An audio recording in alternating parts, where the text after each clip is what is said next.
இது Tuesday evening. Shari பாப்பாக்கு கொஞ்சம் ஸ்கூலுக்கு தேவையான ஐட்டம்ஸ்லாம் வாங்கணும்னு ஷாப்பிங் பண்ண கூட்டிட்டு போக சொன்னா. போறதுக்கு முன்னாடி ஈவினிங் ஸ்நாக்ஸ்க்கு சுண்டல் வேக வச்சிருந்தேன். கூடவே ஒரு டீ வச்சு குடிச்சிட்டு கிளம்பினேன். அப்பதான் 4 மாடி ஏறி இறங்கி ஷாரி பாப்பா கிட்ட கத்துறதுக்கு எனர்ஜி இருக்கும். பக்கத்துல இருக்க ரேவதி ஸ்டோர்ஸ் தான் போயிருந்தோம். பாப்பாக்கு வெளியே போனாலே செம்ம ஜாலி ஆயிடுவா. பட் எனக்கு தான் ரொம்ப பயமா இருக்கும். பிகாஸ் ஷாப்பிங் பண்ண போனா என்ன வாங்க வந்தனோ அந்த வேலையை மட்டும்லாம் பார்க்க மாட்டேன்.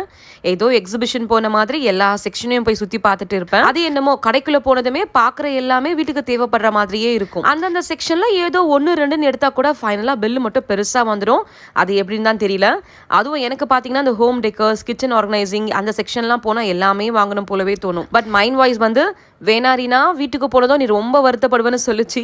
ஸோ வாங்கின வரைக்கும் போதும்னு கிளம்பிட்டேன். வெளியே வந்தாலே ஷவர்மா வாங்கி தரலனா வீட்டுக்கே வரமாட்டா ஷாரி பாப்பா.